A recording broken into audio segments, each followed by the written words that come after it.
Ladies and gentlemen, you are now listening to That's 3 Ref, a wrestling podcast.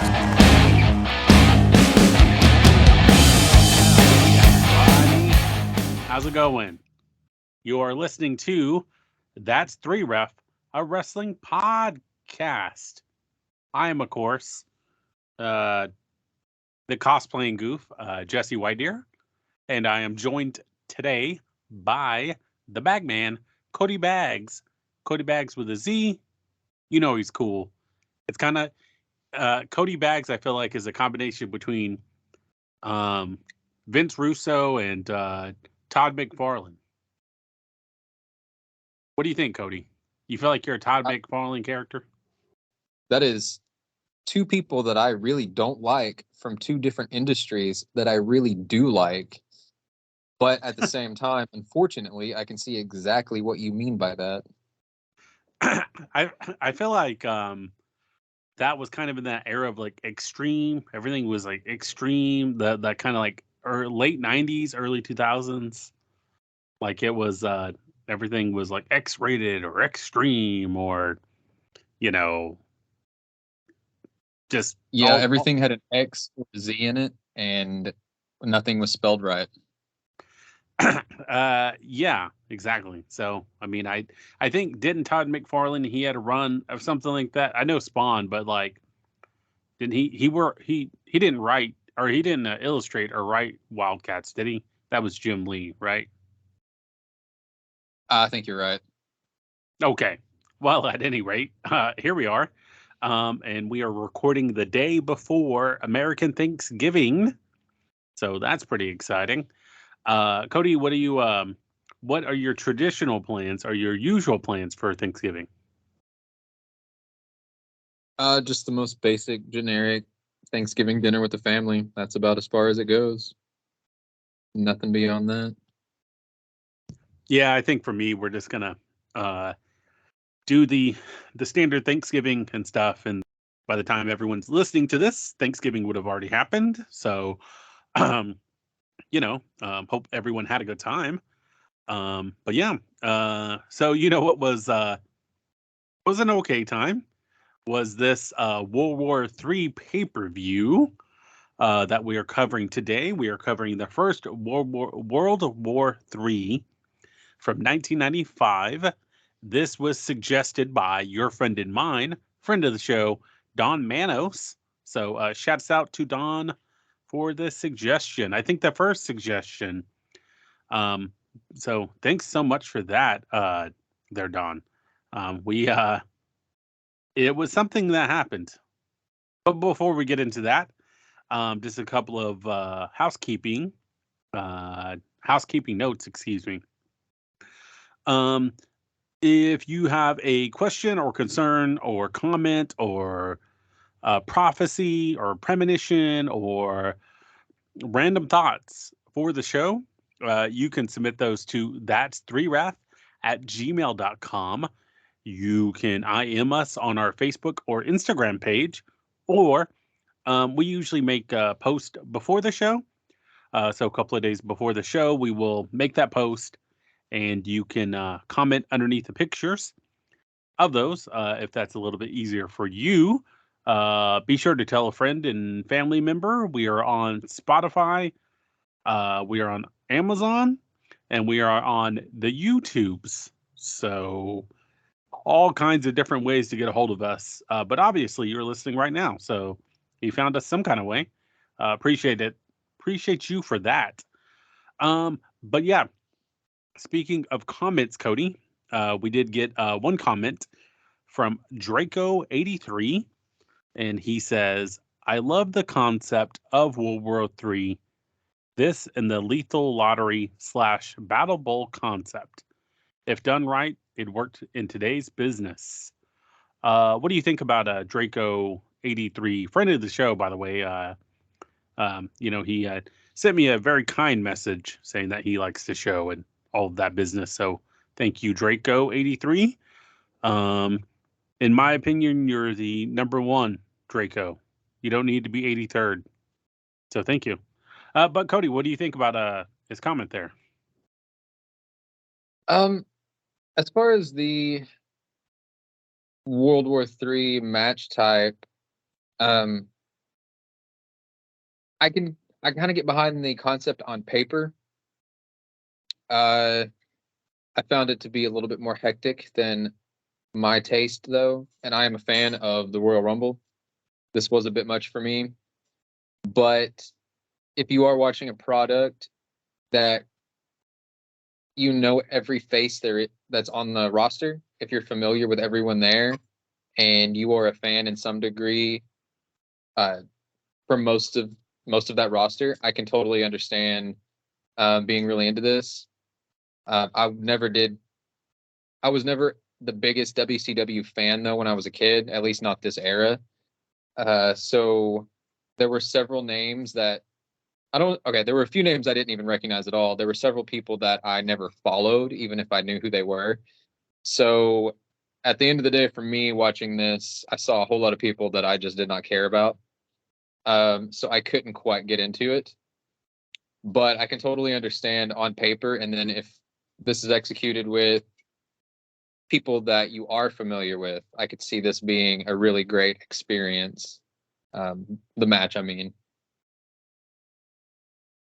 But we'll get into the details on my opinions on this particular match in a little while. I would agree. I mean, as far as for me, I think the Battle Bowl, I think that was like a one-off, if I remember correctly. I think they only had it the one time. As far as this type of match, would it work in today's industry or today's wrestling? But you would have to have a lot of cross promotion, and I feel like, um, particularly with the WWE, they have battle royals or like versions of the Royal Rumble match. They have like the world's greatest Royal Rumble and over the top battle royals and all that stuff. And I think that stuff just has been just bastardized. Especially in today's era. Seems like every local show to WWE, AEW has a battle royal or some sort of variation of that. So, I mean, I feel like it could work, especially if you're looking at WWE, you do both brands, you do NXT, you invite, maybe you partner with someone from the indies, something like that. I could see that happening. In AEW, honestly, I'm really surprised it hasn't already been brought up. And I mean, AEW does have the roster for, all 60 people, so it would kind of make sense for them. But yeah, I don't know. I mean, I think you need to have one battle royal or Royal Rumble match a year for it to like mean anything. Because, of course, with the winner of the Royal Rumble in WWE, you are guaranteed a shot at the championship at WrestleMania. So that kind of means something. And when you have the world's greatest battle royal and Andre the Giant battle royal and all this stuff, it's just kind of, I don't know, just ain't my style. But I don't know. So we'll just end it there. But before we get into the pay-per-view, I just want to give a special shout out to our pet of the week, or announce the name. Um, you can submit your pet of the week or submit your pet for pet of the week by emailing the podcast at that's3ref@gmail.com, or you can IM the Facebook or Instagram page with the hashtag pet of the week. Include the pet's name, one fact about the pet, and of course a picture, and we will post that on the YouTube. And starting with this episode, we will post it on the socials as well. So, Cody, why don't you let us know who the pet of the week is? The pet of the week this week would be my dog, Arya, named after Arya Stark from Game of Thrones. She is about 6 years old now, and as my nephew said today, she looks like a brick that walks. Walking brick. She's a good dog, though. She is a good dog. Yeah, I've Good dog. I've met her before, and she seems rather wonderful. So, even though she did growl at me when I first met her, but Yeah, you tried to karate chop her in response, Jesse. well, what Like, are you I've gonna never do? seen anyone actually go to that move as like an automatic response before, and I'll never forget it. Honestly, I don't think that the karate chop actually works in like real life combat. I've been watching MMA for 16 years now, and I've never seen someone karate chop another man or woman and it be effective. But Well, in all clearly you those, don't watch enough Chuck Norris. I mean, that's why he was probably on Survivor Series that one time. So, speaking of moves and such, why don't we move on to this pay-per-view? So WCW World War III was the inaugural World War III professional wrestling pay-per-view event by WCW World Championship Wrestling. This event took place on November 26th, 1995 from the North Folk Scope in Norfolk, Virginia. Attendance was 12,000. And so this was the first ever World War III event. So the main event would be the first ever 60-man battle royal for the vacant WCW World Heavyweight Championship after the previous champion, the Giant, or Big Show, as he's known, Paul White, whoever he is to you, was stripped of his title due to his controversial title win over Hulk Hogan at Halloween Havoc 1995. So one thing that really stuck out was this intro. It was a very, very 90s intro. I know we say that a lot, but it was, World War III, and then you had this voiceover and all of this, flashing lights on the screen. It was interesting. I had a lot of what's the thing? Had a lot of very cheap looking graphics, but of course it was 1995, the age of the internet, so can't really hate them too much for that. Of course, Tony Schiavone and Bobby the Brain Heenan were on commentary, so quite an impressive duo. They're plugging a system called CompuServe. So CompuServe, at that time, you could online chat with different wrestlers, different staff throughout this event. Then they kick it over to Mean Gene, so it's always good to see Mean Gene. Mean Gene is joined by Sting, Hulk Hogan, and Macho Man. So Hulk Hogan is kind of Hulk Hogan is doing his promo, and he shows up in like black clothing, but then he quickly rips off the black clothing true colors, which are the yellow and red. The colors of the symbols of Hulkamania.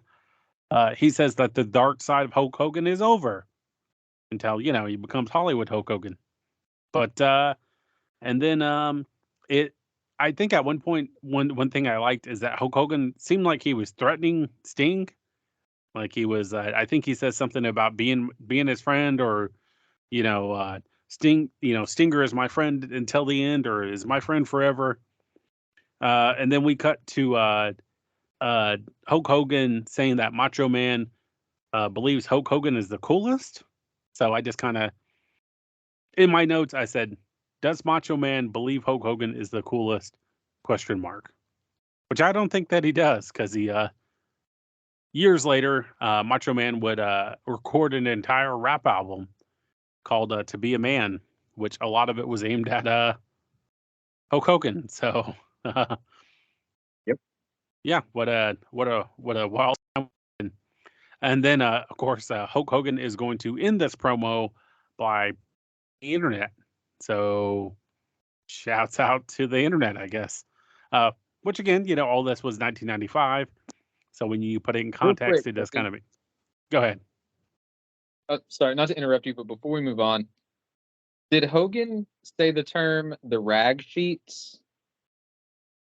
I think he did. See, I missed that. And then when I was, writing the outline, I went back and I thought that's what he said, but I thought he also might have said something else.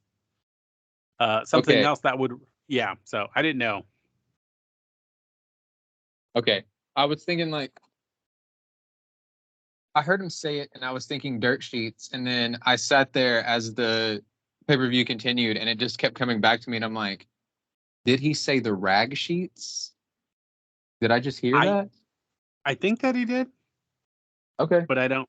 I was just transfixed by Hulk Hogan plugging the internet because he says something like, I think he does shit on the rag sheets, and then he says we're on the World Wide Web, brother, and then yeah. So, but I mean, it could just be one of Hulk Hogan's coke binges, and maybe I like to think that, and even now he just goes around plugging the internet, even though we've had the World Wide Web, for almost 3 decades now. So, that's always nice. But what was really nice, actually, Cody, was this first match between DDP, or Diamond Dallas Page, versus Johnny B. Bad. And of course, Diamond Dallas Page is joined by the Diamond Doll. And this is for the World Television, or the WCW World Television title. And they go 12 minutes and 35 seconds. Another stipulation for this match is if Johnny B. Bad beats Diamond Dallas Page, Diamond Dallas Page's wife, a real life Kimberly, or the Diamond Doll, is, I guess, traded to or is given to Johnny B. Bad. So and we'll get into that in a second, but so it's always nice to see wrestling be itself sometimes. So but yeah, so just a little of a preamble for this match and feud. Johnny B. Bad received his title shot on the September 30th episode of a Saturday Night against Sting, but failed to appear as he had been attacked by television champion at the time, Diamond Dallas Page. At Fall Brawl 95, Page won his first championship when he defeated Renegade for the WCW World Television title. In the build-up to to his first title defense at Halloween Havoc, there was growing tension between Page and Kimberly, or the Diamond Doll. And then Page would lose the TV title at Halloween Havoc 1995 to Johnny B. Bad. And then he would lose the rematch to Johnny B. Bad at World War III. He would then he would then lose the services of the Diamond Doll, real life Kimberly, to John B. Bad. So the for this match, so towards the end of the match, Johnny B. Bad would execute a springboard and splash to the outside of the ring on DDP, and then toss him into the ring to perform a I think it's called the Bad Trip or the Bad Wave, but it's basically a springboard diving leg drop. He would win the match, retain the title, get DDP's girl. Yeah, so the things that stuck out for me is Bobby the Brain calling Johnny B. Bad a parade float, because Johnny B. Bad makes his entrance.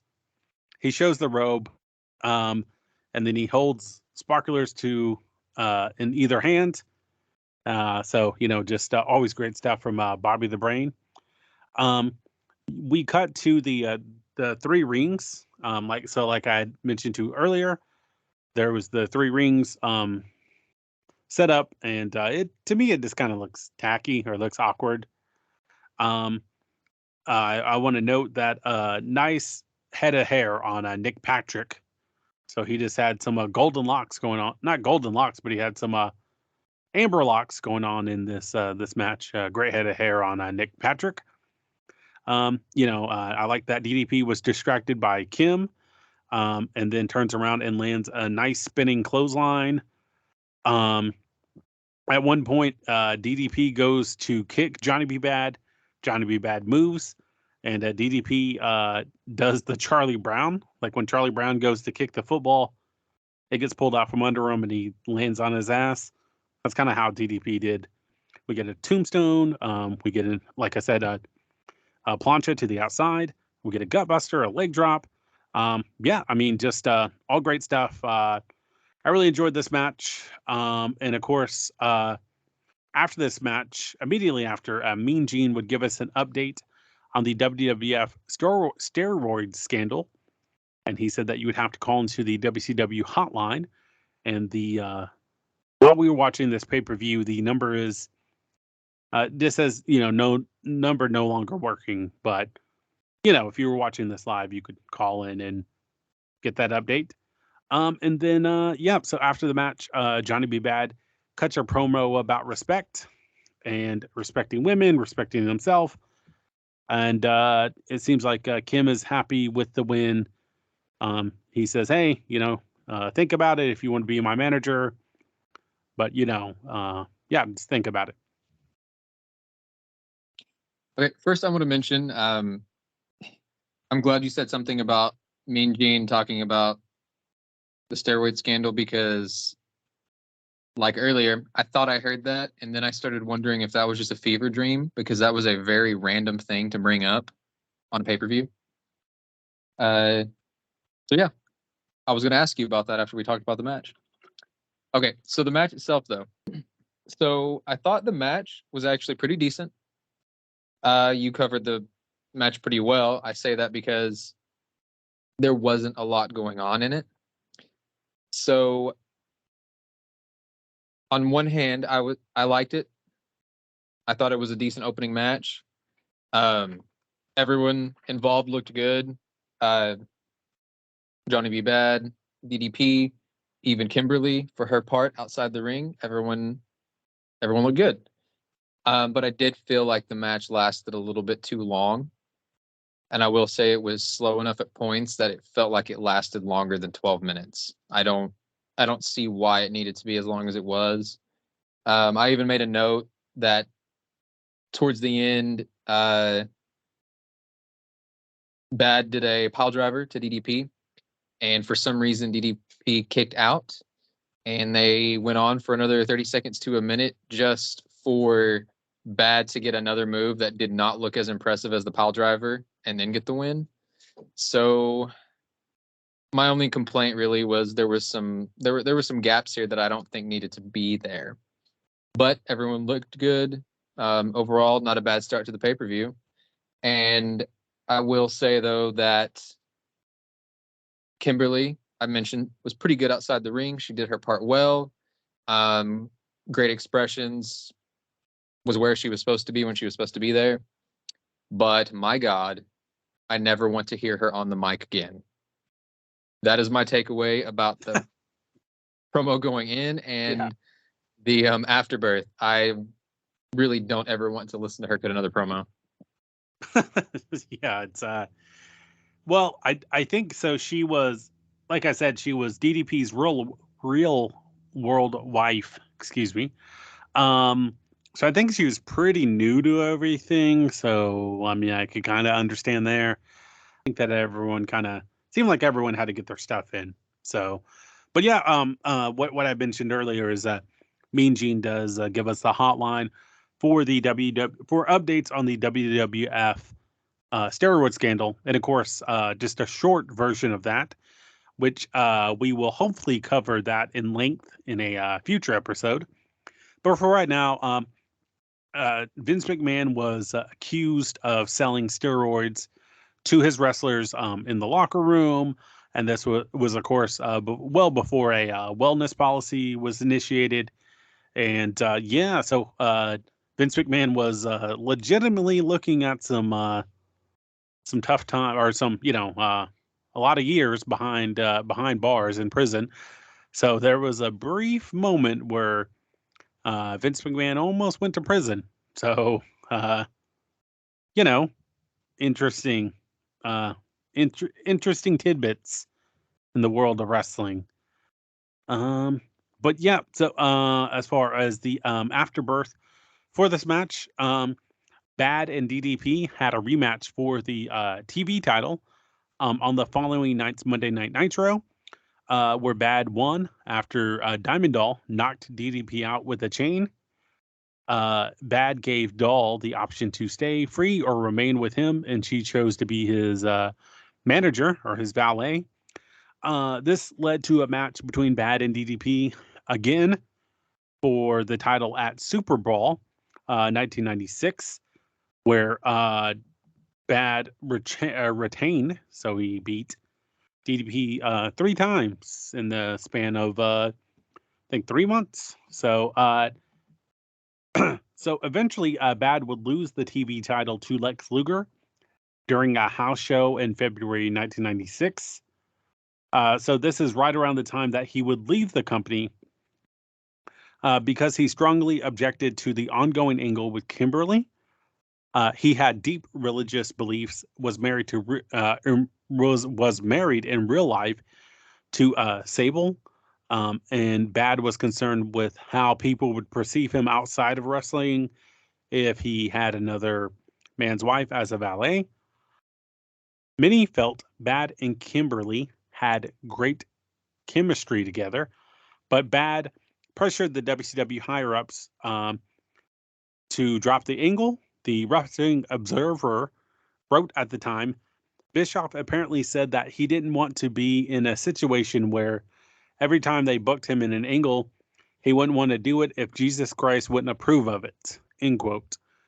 This angle in the back were the catalyst for Bad to look elsewhere for work.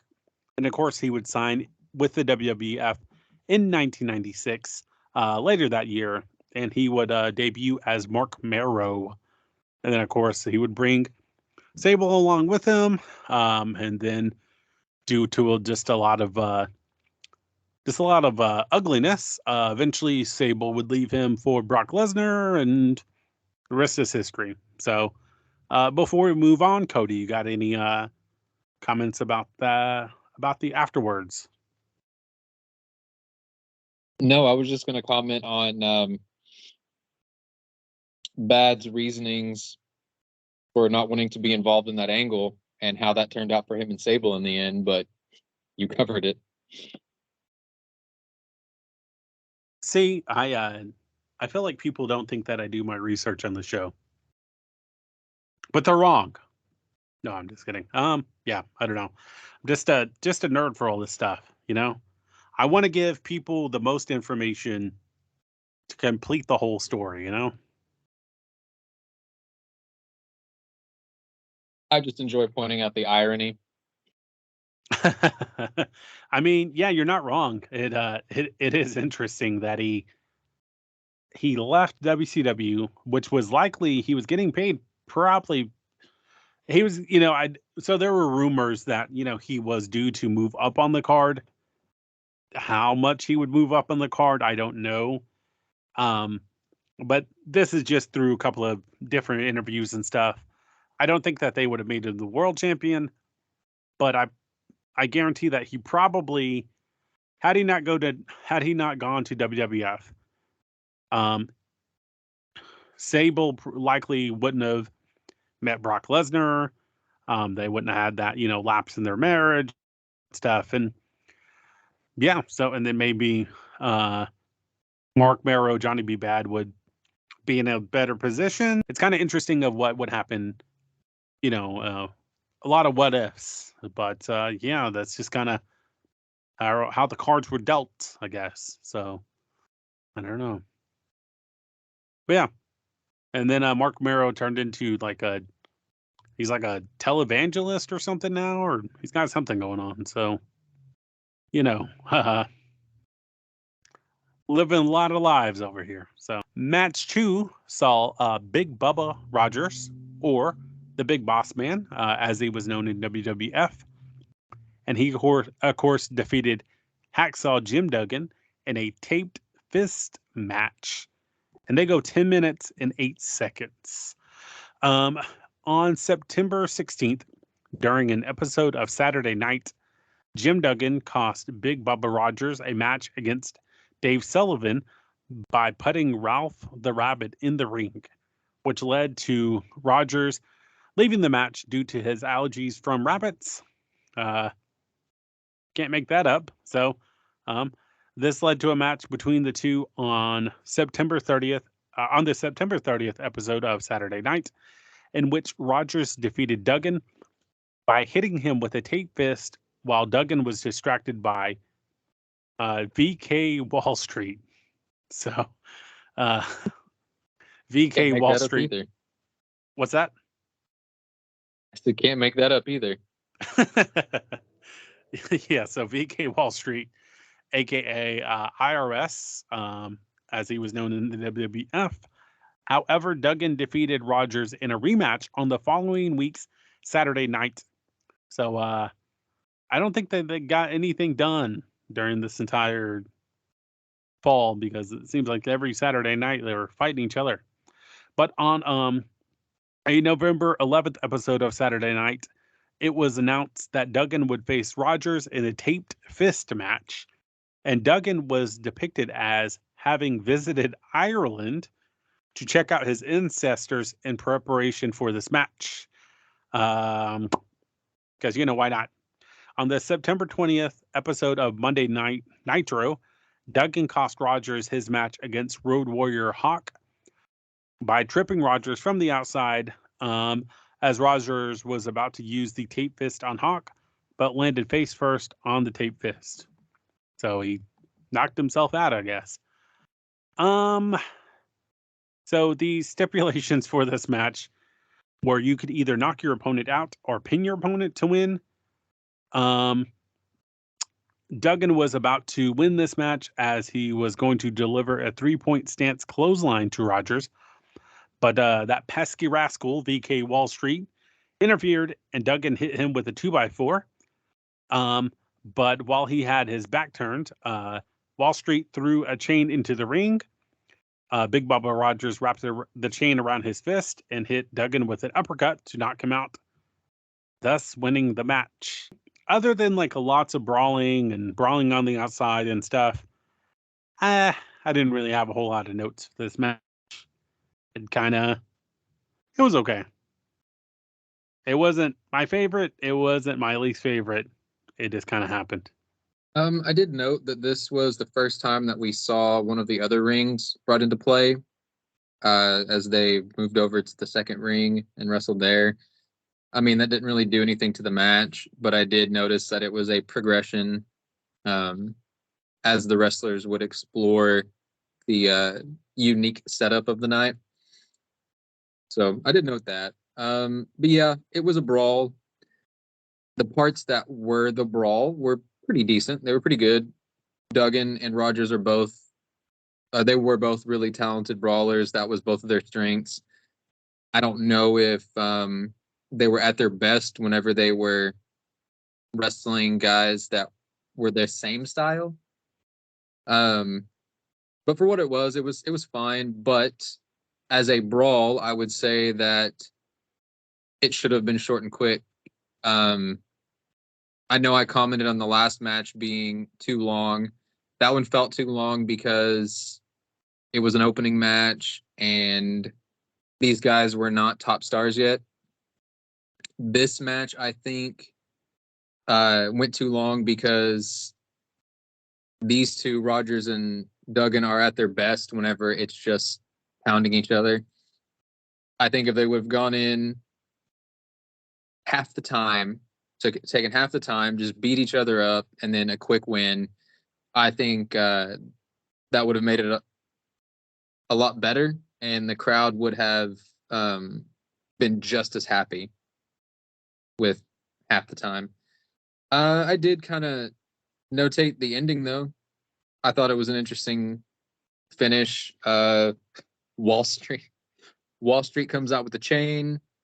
Duggan gets him with the 2x4, and then Rogers comes in with the chain, the same way Wall Street had, and then knocks him out with the uppercut. I actually wasn't familiar with the backstory here with the taped fist, so I think that was an interesting way to win it. You know, you're one-upping your own previous finishes by using a chain instead of the tape. I think there's something good there. But yeah, I think this match would have been served by being about half the time and then just kept up the quick pace of the whole thing and then called it good at the end. I mean, the introduction of the chain was, like you said, I mean, it was an added bonus. You know, yeah, I think like it wasn't really a wrestling match as far as it was just a brawl.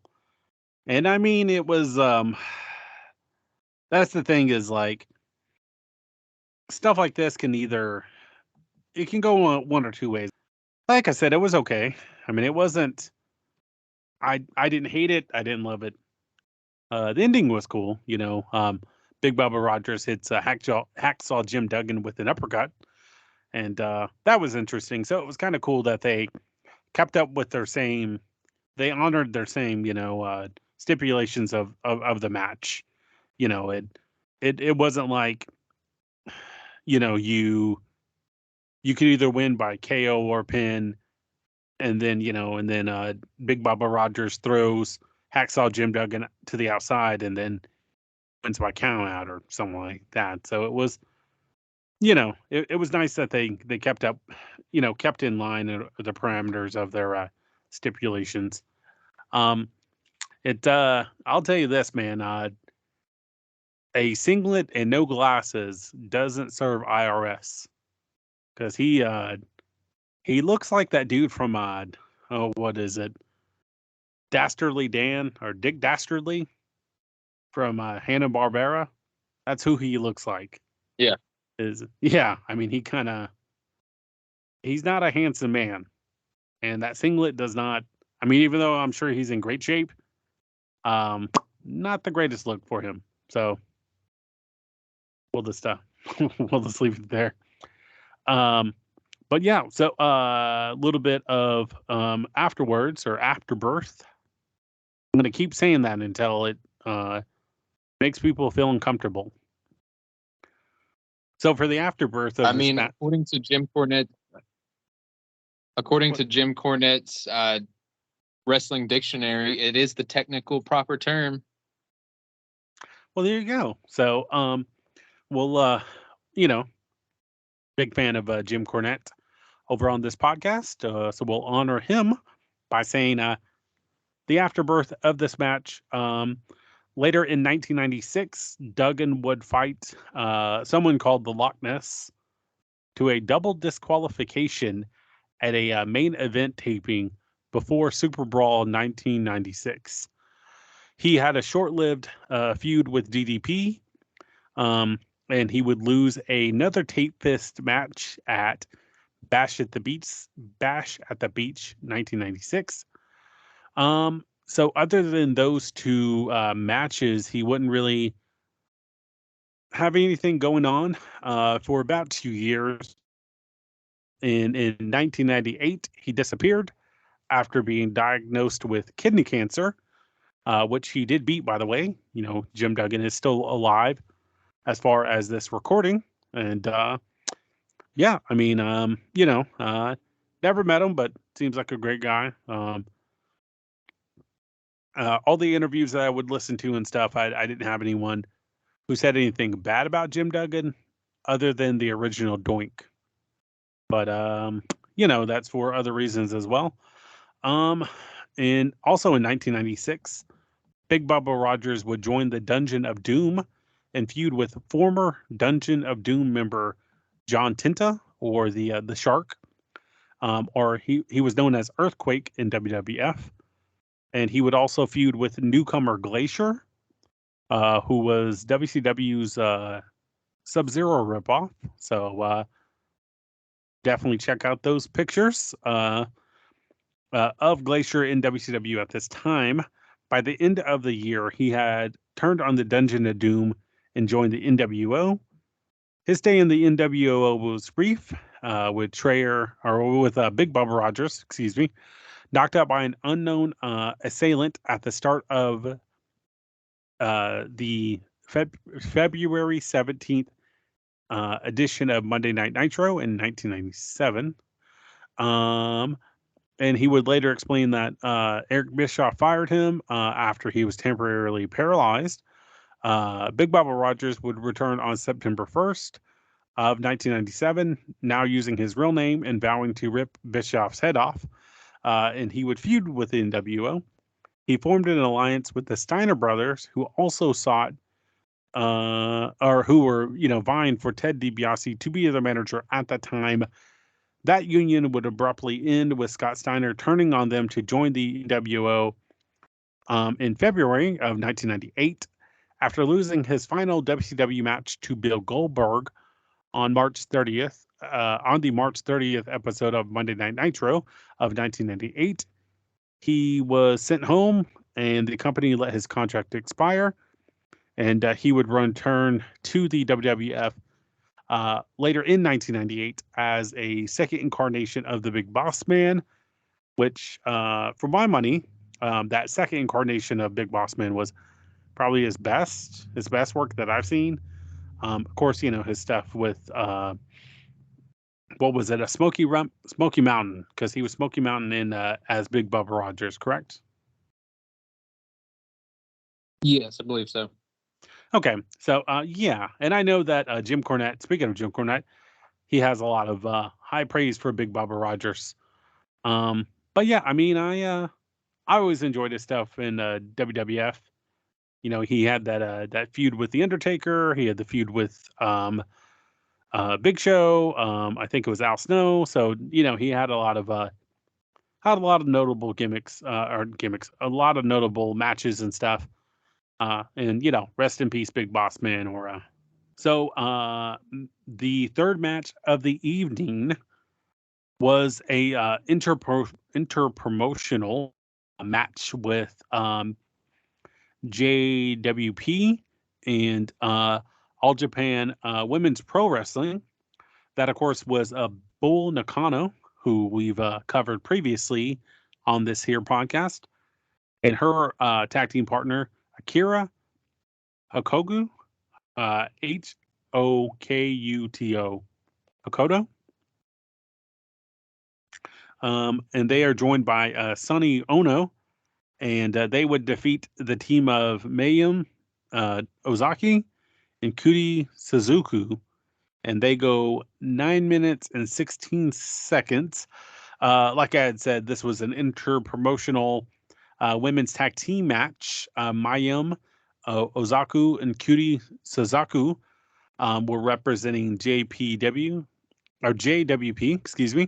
Jushu Poroishu, probably butchered that, and Bull Nakano and Akira Hokuto would represent All Japan Women's Pro Wrestling.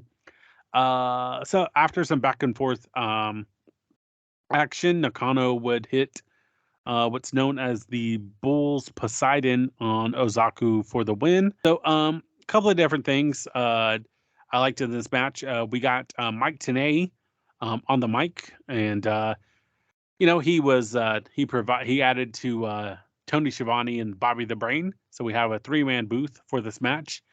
Bull Nakano grabs Ozaku by her hair, whips her around the ring. Or Kira had a lot of rough offense in this match. Lots of screaming, lots of aerial moves from the two smaller women. So just for those of you who didn't watch the match, Okiri Suzuki and Mayum Ozaku are both I think they're like 90, maybe 5 foot tall. And the other two ladies are, more beefier, more powerhouse. So, of course, the smaller women have to get around this match with aerial moves. So, cool stuff from there. But yeah, I mean, other than that, it wasn't really too much to write home about. So I will admit that I was kind of in and out on this match. Nothing against anyone involved in it, but the last two matches did kind of drag for me. So I was having a little bit of a hard time focusing for a bit. But I did catch a few things in the match that I did note. There was some clever heel work here. At one point, Akira put one of the opponents, I can't remember which one, but put one of them in the abdominal stretch. But I I thought it was clever. She was significantly bigger than her, so she could kind of control her.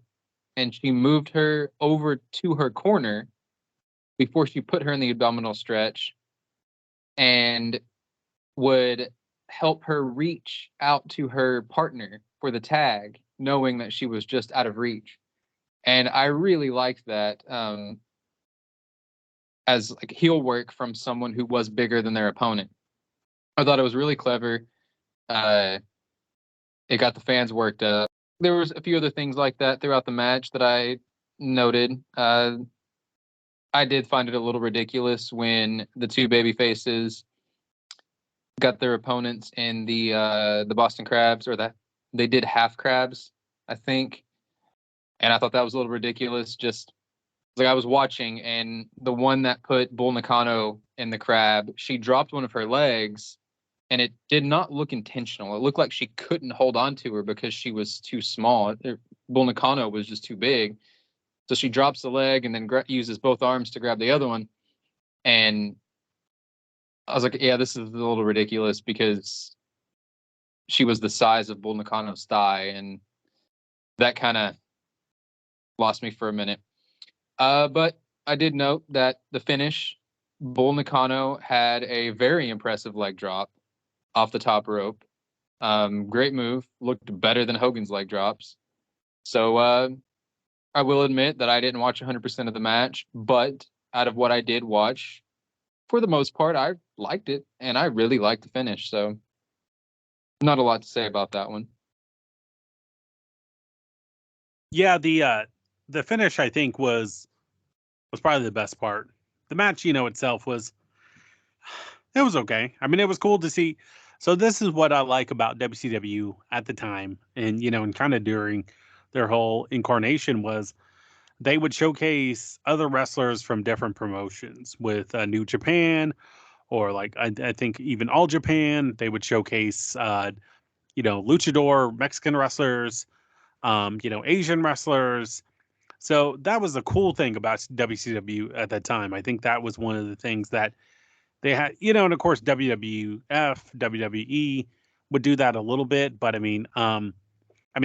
I just really, I think if you were a fan of WCW at this time and you didn't really have a whole lot of knowledge of New Japan or Mexican wrestling, you were exposed to the wrestlers through the WCW. I think for me, that's how I discovered Habushi. That's how I discovered, of course, Eddie Guerrero, and then La Parka and Juventud Guerrera and Silver King, and all that wealth of cruiserweight talent.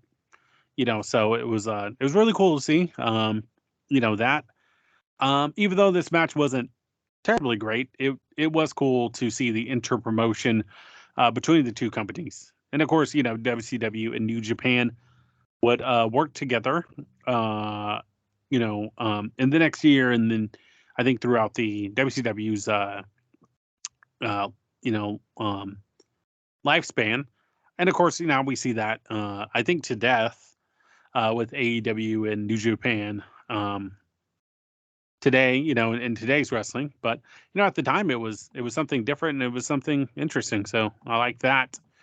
But these two teams would rematch on the following night's Nitro. And yep, and Akira and Bull would win again. So no build up, no backstory, and really no afterbirth for that. So yeah, that was about the end of that. But yeah, and then of course after this match, we cut back over to Mean Gene, and he's really pushing this hotline. He doesn't mention the steroid scandal, but he does push the hotline again. Says, hey, if you want to talk to us, if you want updates, so on and so forth, call this hotline. So, always great to see Mean Gene. Then, of course, he's joined by Lex Luger, who is obviously reading a cue card because in the promo, you can see his eyes looking down. And he's reading and he's excited, but he's looking down. And it's very obvious that he's reading a cue card. Setting up his match with Macho Man later on, and just kind of doing, some nice heel work. But what ruined it for me is him just kind of staring at that cue card. So this is actually not about Luger, but I have a hot take for you. Let's do it. It is the hottest, and I'm gonna offend some people when I say it. Here goes. I don't like Mean Gene. Oh man, I can't stand him. Really? I cannot stand him. Yeah, never been able to. Not even when I was a little kid. I mean, as a person, seems like a great guy. But as a character, you didn't like Mean Gene Okerlund. Like as doing his interviews. I don't know. There's just something about him gets on my nerves. His sense of humor that he tries to incorporate into his interviews, especially whenever he's taking digs at the heels. Mm-hmm. About 90% of the time, I don't find it funny. Okay. I cringe more than anything else. And then whenever he is like playing along with their baby faces and stuff, I just a lot more cringing. I'm just I've never liked him. I'm sorry to everybody out there that hears this, but I'm not a fan. If I wasn't watching this for the podcast, I would have fast forward through every single one of his interviews. Well, okay. That being said, okay. Yeah, no, exactly. That being said, this is a hot take. I admit it, and this is coming from a Lex Luger promo apologist. Oh wow, okay. So I understand that my opinion on the matter does not carry much weight, but I had to share that. I couldn't keep it in anymore. Wow. Breaking news on the podcast. Well, okay. I mean, no thoughts on Lex Luger reading that obvious cue card? I just that Luger was never the best on the mic, so him making mistakes, it doesn't bother me as much as it does like if someone else was doing it. I never thought he was particularly bad. Like I never thought he was awful. I mean, he did have some bad promos. On average, though, I never found him awful. But I don't expect a lot when I watch his promos. So I don't know. I'm not really disappointed. So yeah, I mean, I like Luger, but I watch his promos knowing that more often than not, there's going to be something like that happen. Well, I guess that's fair. And as a kid, I thought Lex Luger was very impressive. And of course, like his wrestling, his matches were, and of course we'll cover one of his matches a little bit later. But matches were okay. I mean, I like Mean Gene. Of course I remember watching WCW, watching WWF. I didn't get a chance to watch him when he was in WWF. But of course, I watched him throughout his WCW run. I will say just all the grace in the world. He handled the situation perfect. When Booker T unfortunately called Hulk Hogan the N-word, Mean Gene, if you guys look that promo up at Hulk Hogan or Booker T calls Hulk Hogan the N-word. Just after he says it, Booker T looks so ashamed. He's got his head in his hands. Sister Sherry's trying to calm him down. Stevie Ray is just grimacing, just looking very angry. I don't think because of what happened. He was just, playing his part in this. But Mean Gene doesn't skip a beat. He just turns to Stevie Ray. Stevie Ray, what do you got to say? Stevie Ray does his thing. I mean, yeah. So you got to admit, a little bit of, Mean Gene could have saved that promo. To be fair, Mean Gene was friends with Hogan. He hears that word all the time. I mean, yeah. I like to think maybe Mean Gene at least corrected him. But I don't know. Honestly, there's a saying, in the world of mixed martial arts, with the less you know about somebody, the more you can stay a fan longer. So once you start learning about people's views and things they said and political beliefs, you tend to not like them anymore. So, I'm not going to read into it. If I hear Mean Gene, something nefarious about Mean Gene, that would be disappointing. But honestly, I wouldn't be surprised. So, I don't know. The fourth match was Kinzuku Sasaka with Sonny Ono, and he defeated Chris Benoit for the WCW United States title, and they go 10 minutes flat. So, pretty cool stuff there. On November 13th of Monday Night Nitro, Chris Benoit defeated Sasaka in a match. Sasaka later won the United States Championship from Sting at a WCW World in Japan event hosted by New Japan Pro Wrestling. So this was a joint event between the two companies, setting up a match between Sasaka and Benoit for the United States title at World War III. So a lot of back and forth in this match. It, of course, would end with a Northern Lights bomb by Sasaka, or a perfect plex, if you're a Mr. Perfect fan. But yeah, great stuff from him. I really enjoyed the kind of like powerhouse stuff from Sasaka. I think at one point Benoit goes for an armbar. Sasaka picks him up and slams him. A lot of great work from Chris Benoit. I'll keep my opinions of Chris Benoit in the ring, in wrestling only. Of course, those of you familiar with him know the controversies around him. So, but in the ring, he was great in this match. He was great in this run.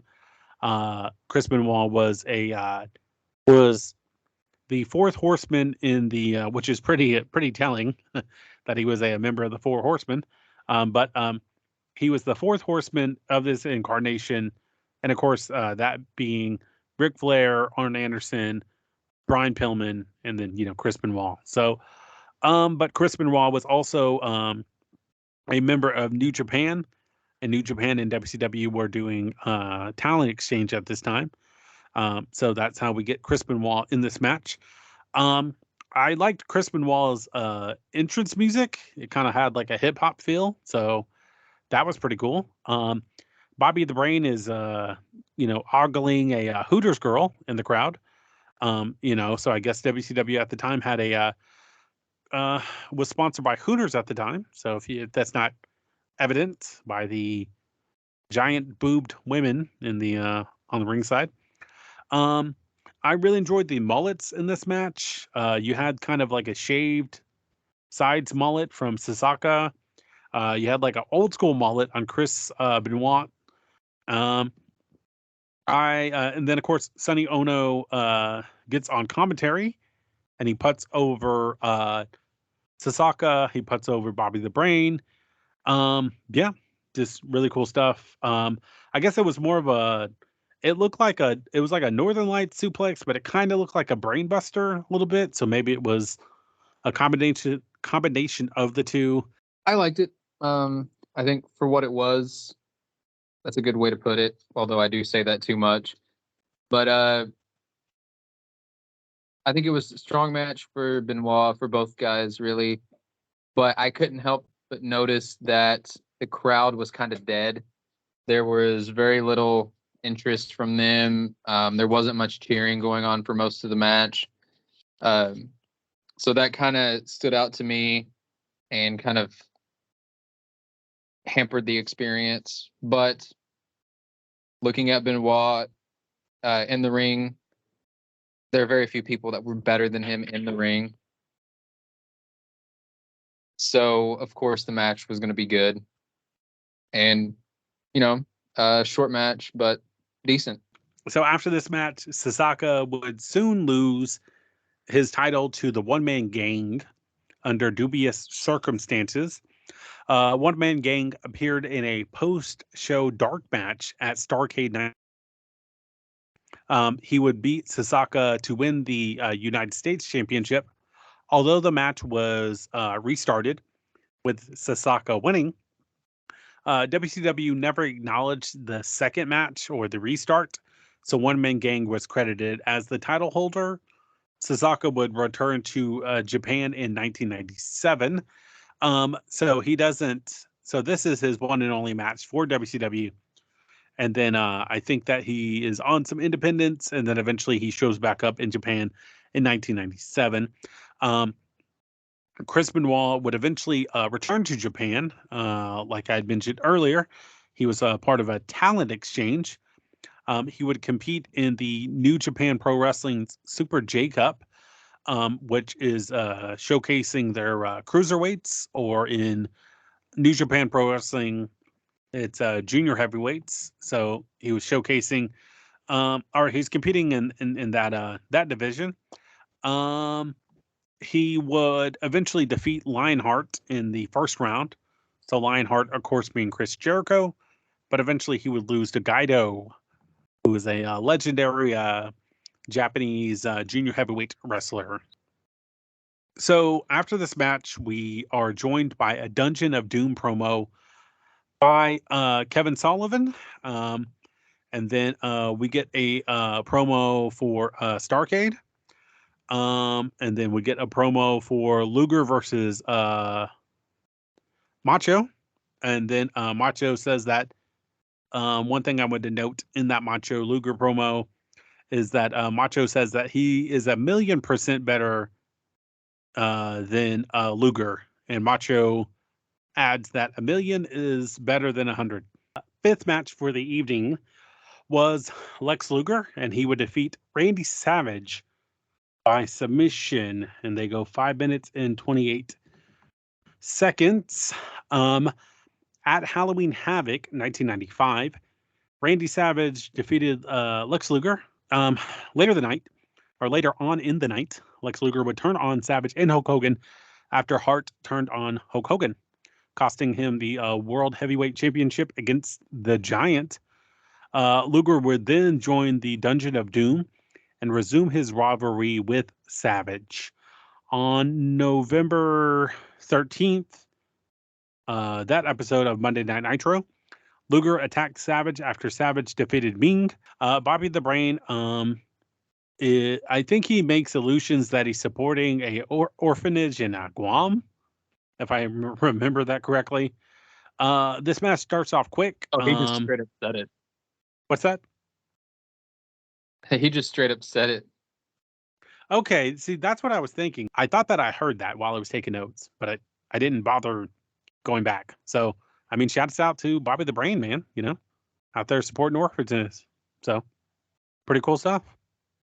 But yeah, this match starts off quick. Jimmy Hart on the microphone on the outside, commentating. So, pretty cool stuff there. So this, let me go ahead and get to the rest of this match.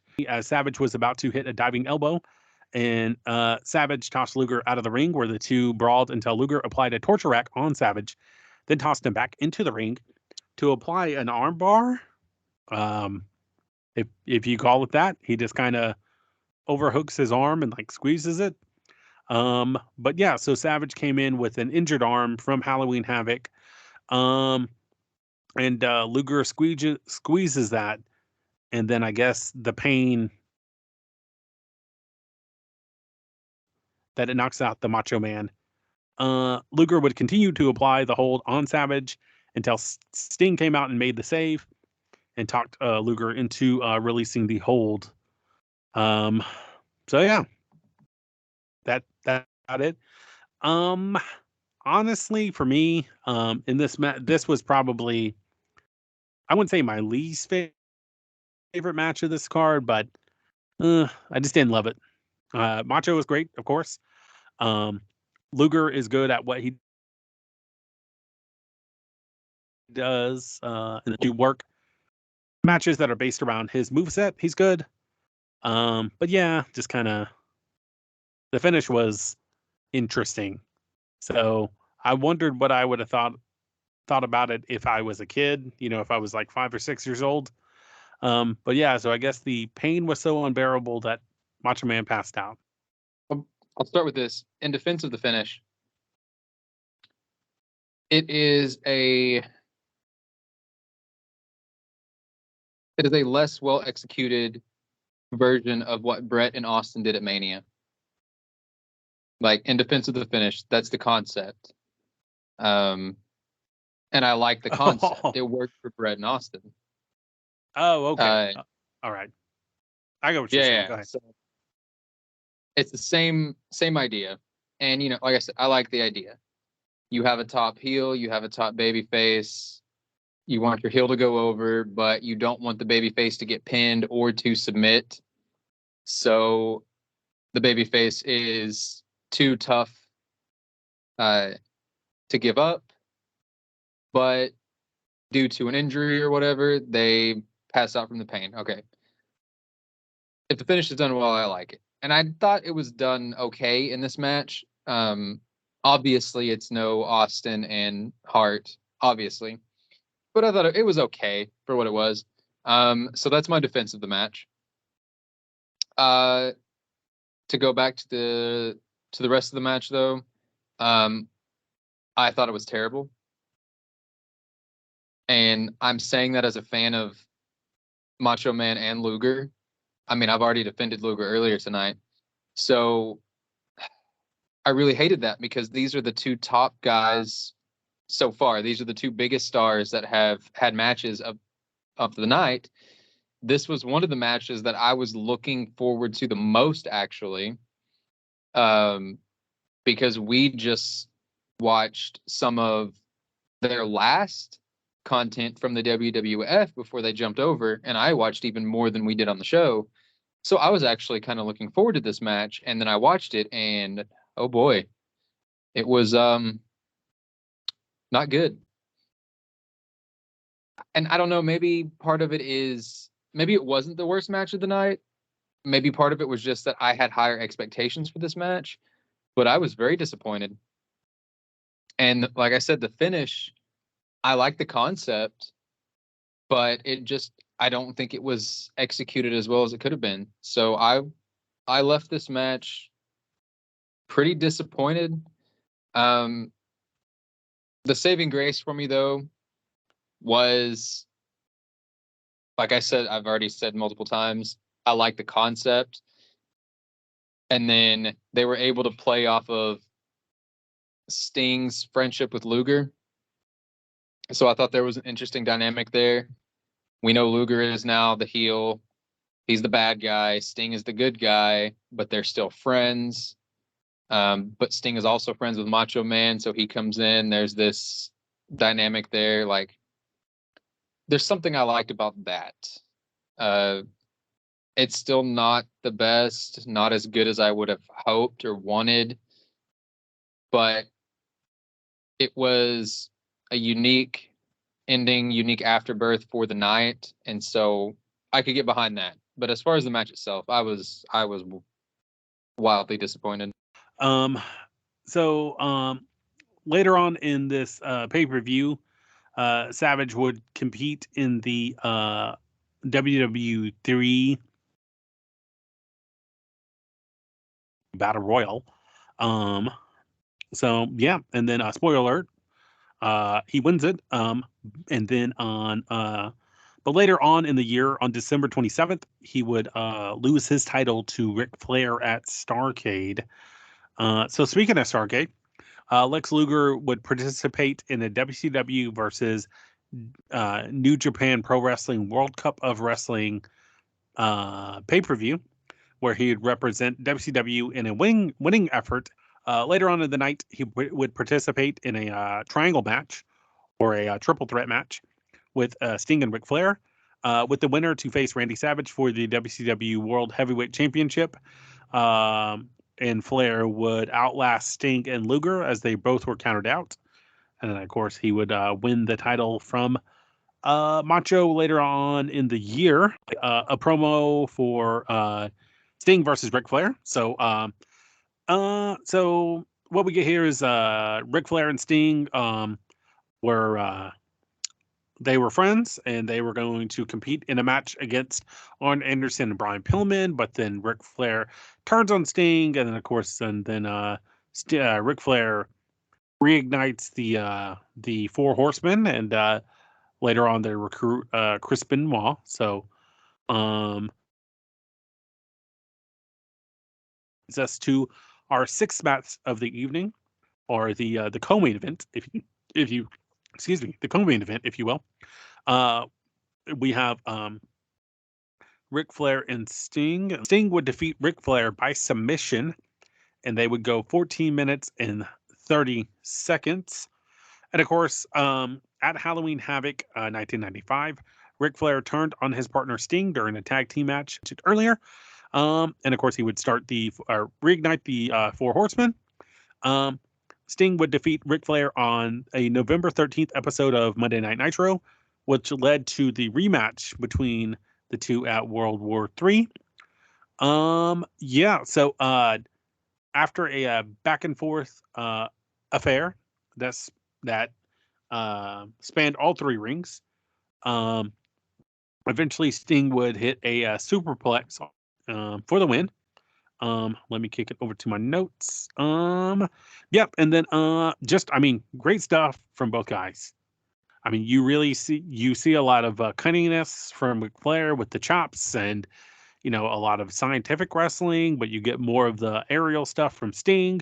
Great. Both guys are making the other look good. A lot of back and forth action, a lot of heel tendencies from Flair.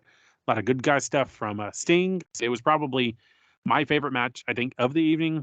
I really enjoyed it. And then, of course, we get a cameo by Colonel Parker, who shows up with Sister Sherry. And then they kiss on the ring steps. And then they post up at the interview area and watch the match. Always great stuff from Sting. I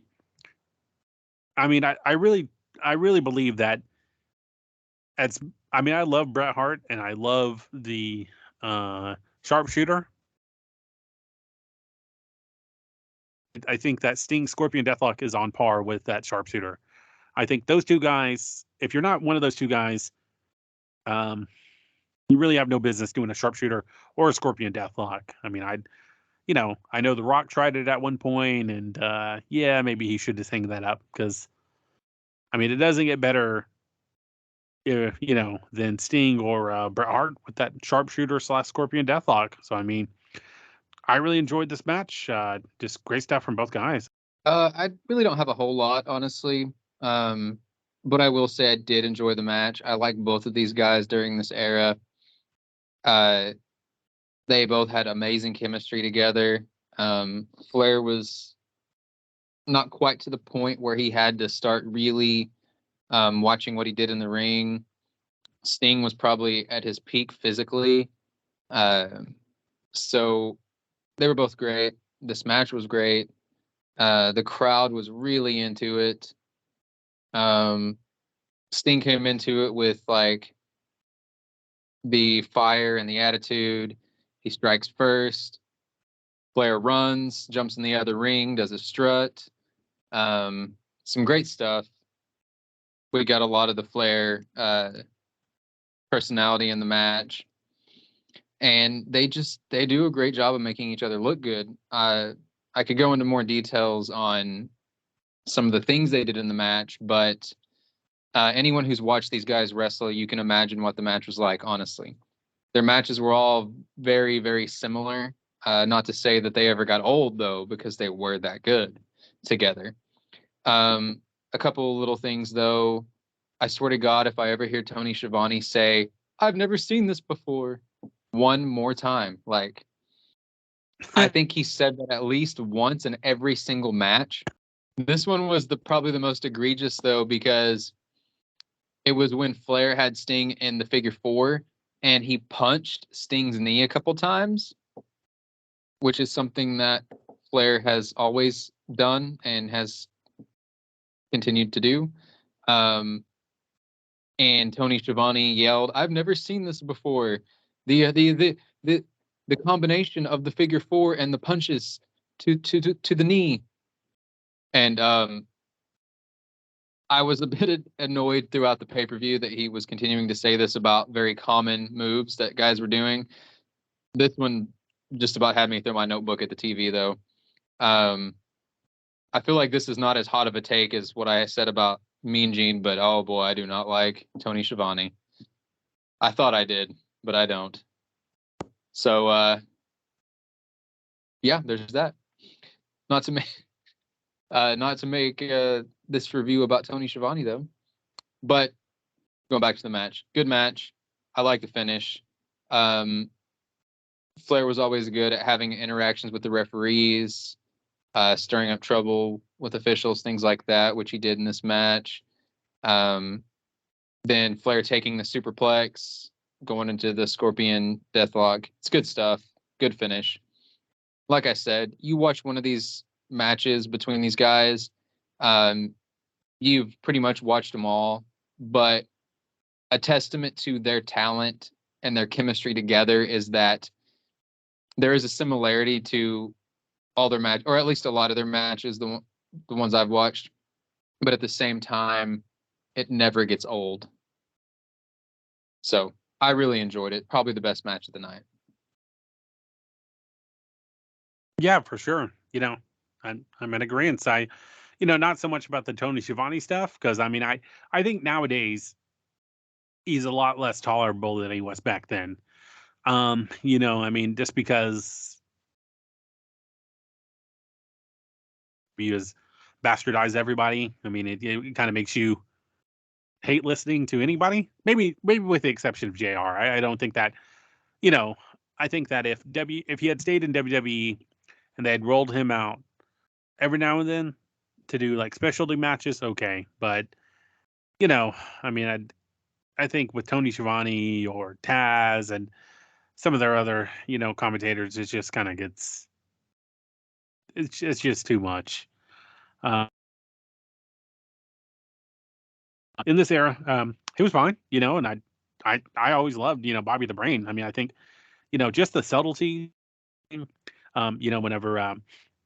Whenever he's cutting promos, just tapping the temple, just those little subtleties was, really stood out. Yeah. So, I like Tony Schiavone, but I think I love, especially as an adult and as I got older and learned, a lot more psychology and the ins and outs and why you do stuff and why you don't do stuff in wrestling, more so beyond the in the ring stuff, the moves anyways. It really makes you appreciate Bobby the Brain actually as a bad guy, because throughout this pay-per-view, he's taking pot shots at people. He's, making jokes and stuff, and it's real PG stuff, of course. But it's great. I really enjoyed it. But yeah, so as far as the afterbirth for this match, with the new 4 Horsemen, Flair would win the WCW World Heavyweight Championship 2 more times, before the NWO Invasion storyline began in WCW. Of course, at Starrcade of this year, Sting would defeat Sasaka, like I had mentioned earlier, representing New Japan Pro Wrestling in a non-title match to win the World Cup of Wrestling for WCW. In the next match that night, Sting lost a triangle match involving Flair and Luger, And of course, Flair would win by countout to become the number one contender for the WCW World Heavyweight Championship. Um, and then later on in early 1996, Sting would start adopting his Crow version of his character, growing his hair out, having the white and black makeup, wearing instead of wearing the tights with bright colors, he would dress in black, and all that stuff. So this is kind of the end of the era as far as Surfer Sting. And then next year, the year after rather, you get the emergence of Crow Sting. So pretty cool. Uh, of course, he would stay in his Crow character Sting until that very awful and forgettable Joker era of his gimmick. But yeah, so I think the Crow era of Sting is what people, if you're in your 30s, maybe early 40s or younger, um, that's the version of Sting that people come to recognize. But yeah, I mean, it's great to see that Sting could have matches for Sting, Crow Sting, or even the Joker Sting. So yeah, just really cool stuff there. But yep. So and of course, we cut to a promo for the World War III match, and we of course see the Yeti, the Giants, uh, and Lex Luger attacking Darkside Hogan, and um, the Macho Man eventually, and yeah, so it's Kevin Nash was the Yeti in this era. I mean, it feels like the Yeti character was a fever dream, but oh no, he was very real around this time. So that's interesting. Um, but yeah, so the last match of the evening would be the World War III Battle Royal 60-man 3-ring over the top. And spoiler alert, Macho Man Randy Savage would win the whole thing, and this whole entire match would go 29 minutes, excuse me, and 40 seconds. A little bit of preamble for this match. At Halloween Havoc, as we've mentioned earlier, the Giant controversially defeated Hulk Hogan via disqualification to win the WCW World Heavyweight Championship after Hogan's manager Jimmy Hart turned on him by attacking the referee and then attacking Hogan. The Giant was awarded the title in a shocking moment as the title did not change hands on a disqualification. Therefore, Hart the Dungeon of Doom as their manager, a group of which the Giant was a member. On the November 6th episode of Monday Night Nitro, Giant successfully defended the title against Cobra, and then Hart revealed that he had signed a contract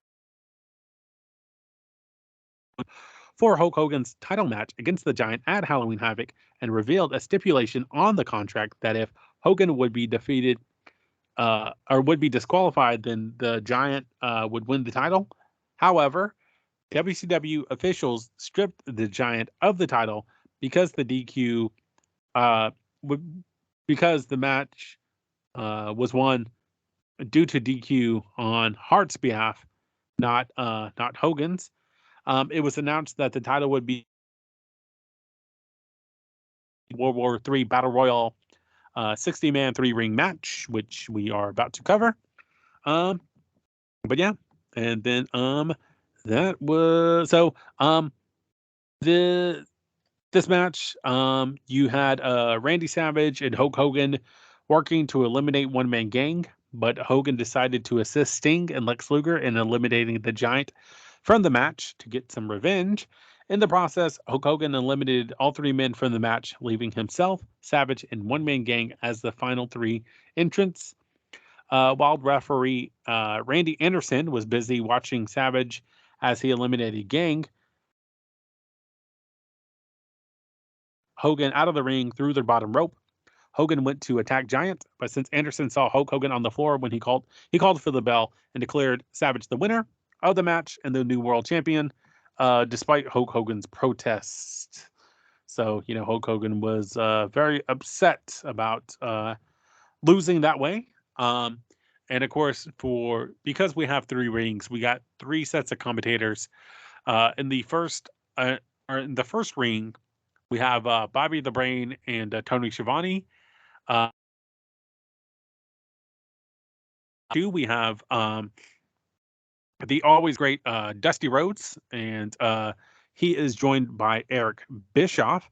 And then in ring three, we have Chris Cruz and Larry Zabisco. So very cool stuff here.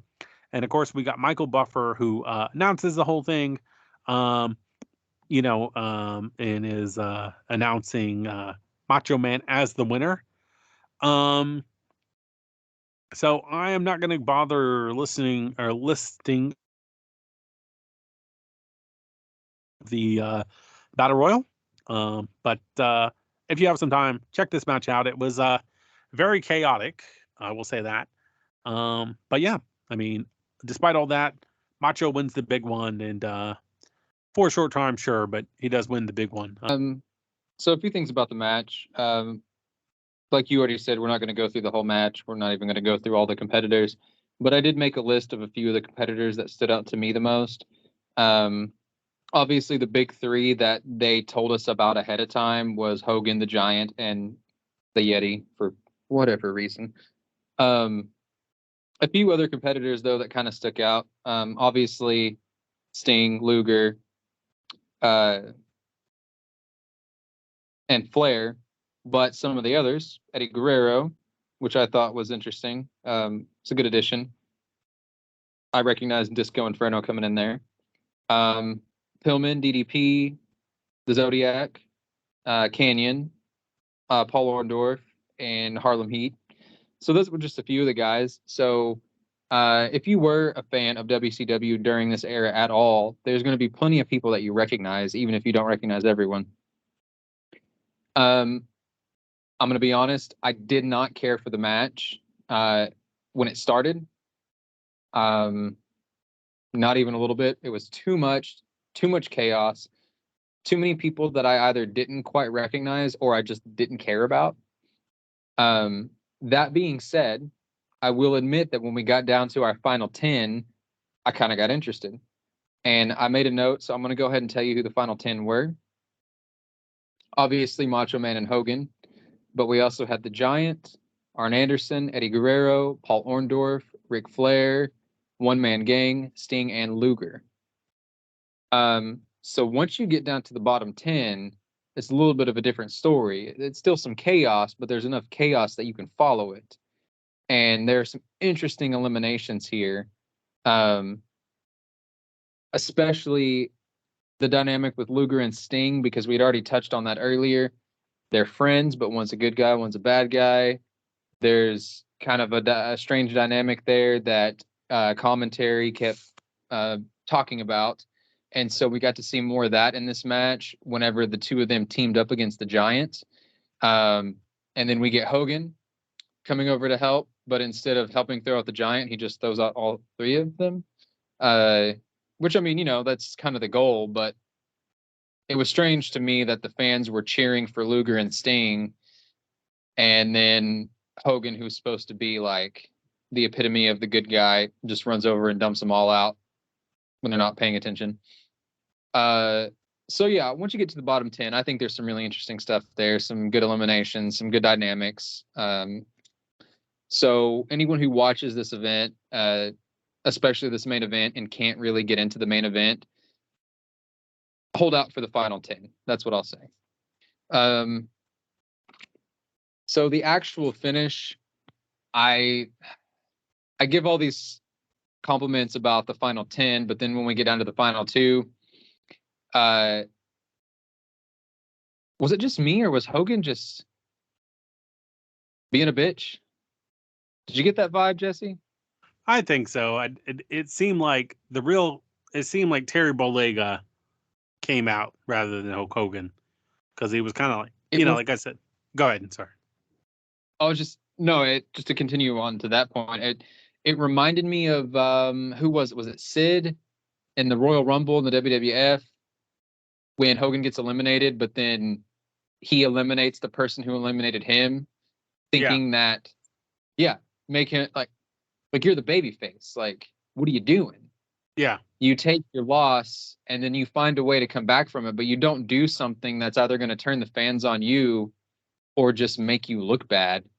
And so whatever was going on with him and Savage, I didn't like it because Savage was clearly a babyface, but Hogan was working so hard to get the fans to boo Savage. And it really didn't feel like that's what was supposed to be happening in the moment, if that makes sense. And maybe I'm wrong, but it just felt weird that Savage finally gets the big one. And instead of getting to celebrate, we get this weird dynamic where Hogan is making the people boo Savage for the way he wanted. Yeah. And I get it. It wasn't fair. I understand that. But if you're the babyface, there's a way to go about it where you both walk away looking good and you continue on later. And I don't know. I thought Hogan robbed Savage of the moment. And it didn't feel like he was supposed to do it that way. And again, I could be wrong, but I didn't like it. I'm already not a fan of Hogan. That really turned me off on it. And I felt bad for Savage, like as a person, not just a character, but as a person. Yeah, I mean, I think so too, and I think that it kind of undermines because, Savage would lose the title shortly after this. It kind of shows where WCW's head was at or what direction they want to go, especially by putting the title on Macho, and Macho had never, he had came over from WWF. So we see, Macho, in 1994, sorry, he leaves WWF. He comes to WCW. He has a good year, and then he wins the title. So this is, November of 1995. Of course, he loses it the next month, and then of course he'd win it again, and it just shows how much belief WCW had in Macho at this time, and look back and see where his career ended. Ended with TNA and all that stuff. But it's just, I think it makes it much more insulting because Hulk Hogan has this illustrious career, and you say what you will about him, but he does win the big one several times, and you see Macho win the world title, and immediately Hulk Hogan's cast in the shadow. It's kind of like what we said at the live show where it's like Hulk Hogan can never put over Macho Man, no matter what, and all his stories and all this and all his ramblings and all his memories. He's over Macho Man, and that's one thing I never understood is like to what end? Why is he politicking this hard? And I think it's because for one, I think that he's jealous, and two, and I think that he's Hulk Hogan's one of those guys that's like no one else can be number one but him. He has to be the number one. And I think that like, even with guys like Austin and Rock, is Hulk Hogan will compliment those guys and he'll say a lot of good things about them, kind of begrudgingly. You can tell that it's like, I think there was like an interview with Hulk Hogan where he was saying like, oh well, me and Austin would have done this, and and yeah, but like Austin was good, but he wouldn't have drawn if if that character was in WCW or if my character, and all this stuff. So it's kind of, I don't know. It's just, he's always the consummate hater, which I think is like what, is why I don't like Hulk Hogan. Besides him being a Vietnamese racist, he's just always a hater, just no matter what. So I don't know. What do you think? Oh no, I think you're spot on. And I think part of it comes down, it makes me wonder, because personally, I think Macho Man is better than Hogan.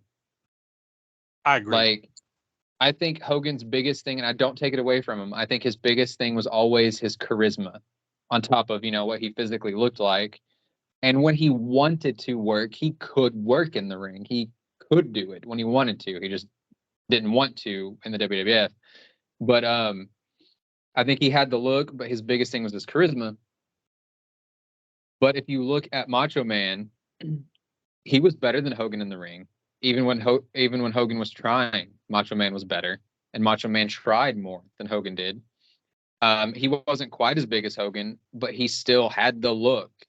He still looked like a star, and he was one of the few guys at the time who could also match Hogan with charisma. And I think Macho Man was just overall better.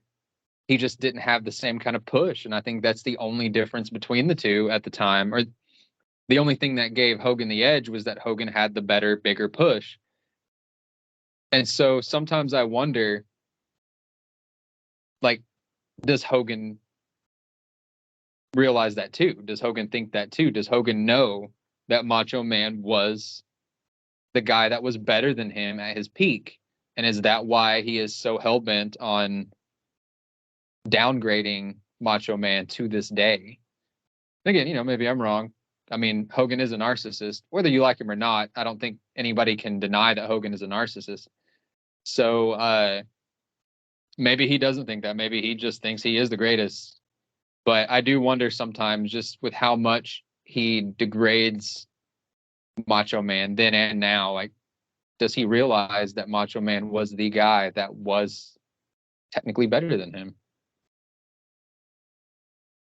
I think so to some degree. You made a lot of really good points. I mean, you said it, more eloquently than I could have. But yeah. I mean, I think it's I think that Hulk Hogan knows he he has to know that Macho was better than him in the ring.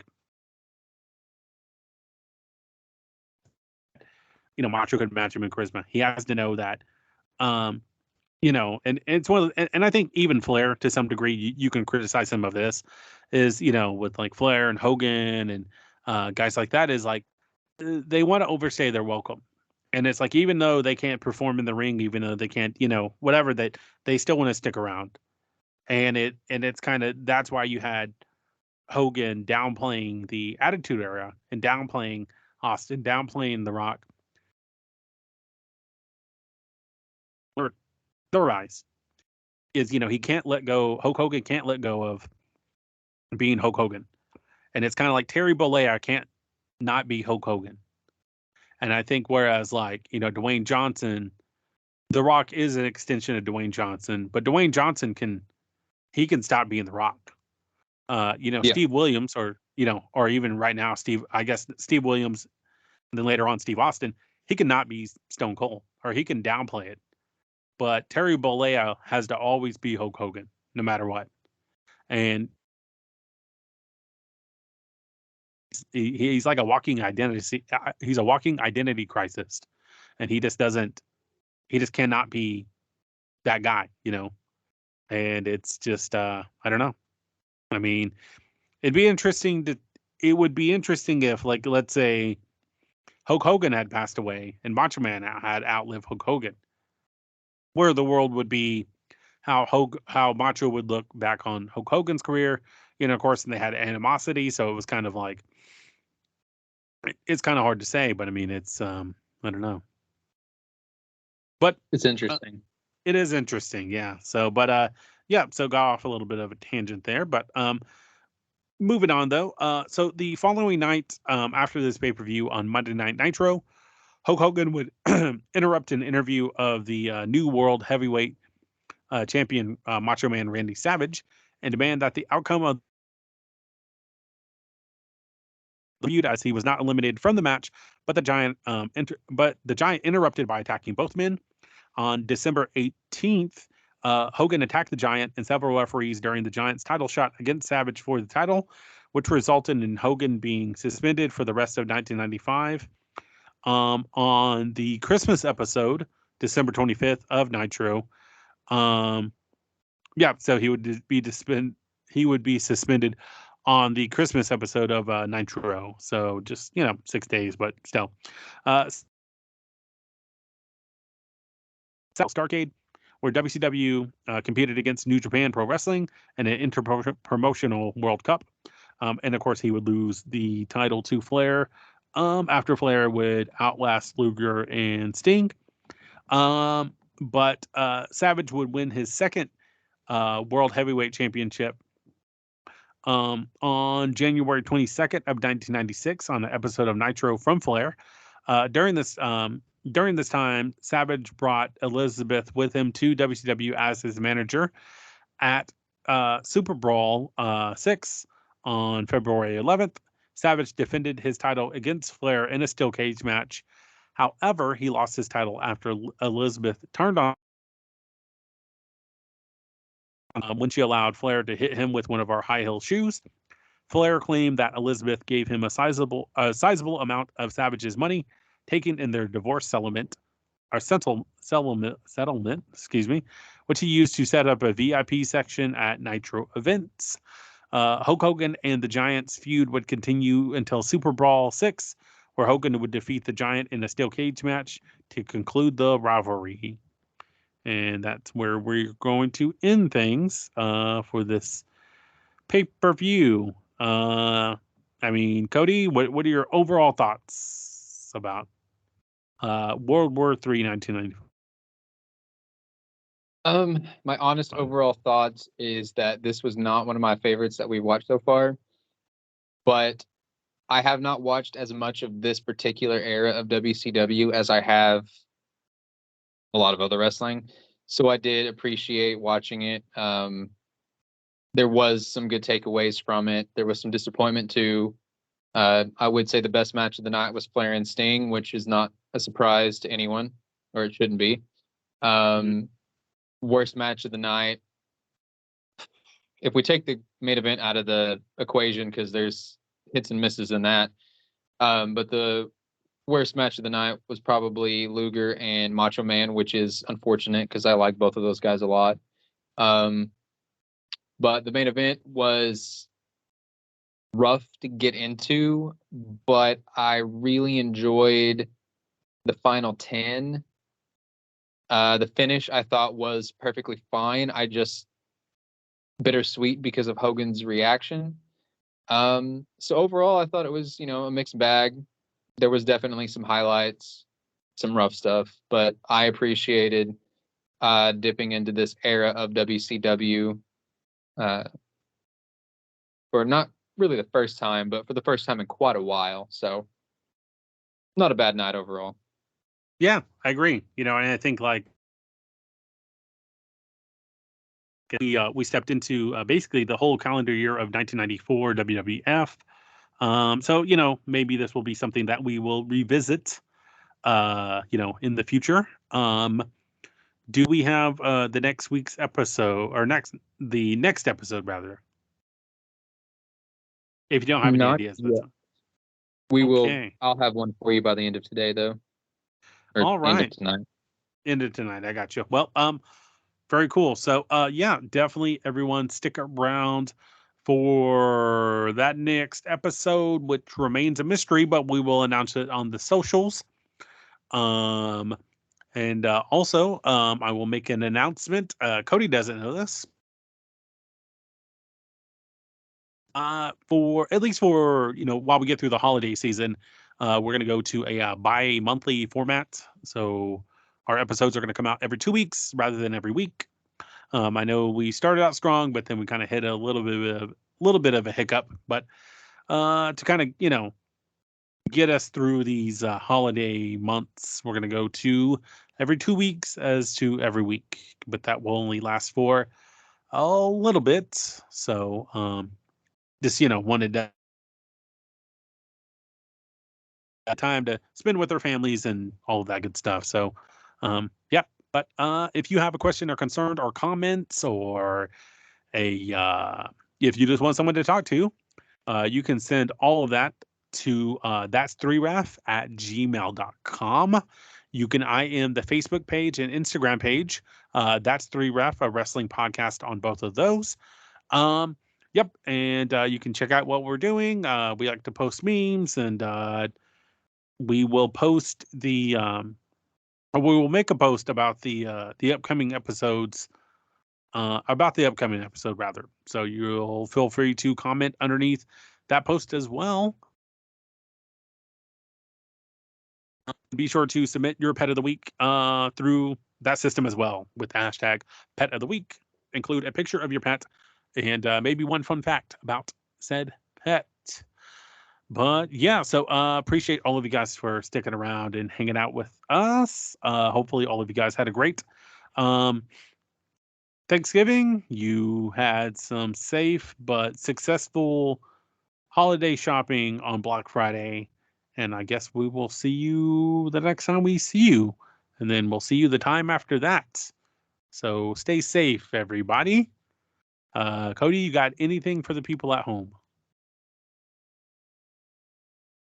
No, I think you said it all well. Couldn't say it better myself, Jesse. Well, thank you, Cody. But all right. So I have been Jesse Whitedeer, the cosplaying goof. He has been the Bagman, Cody Bags. And you guys have been great.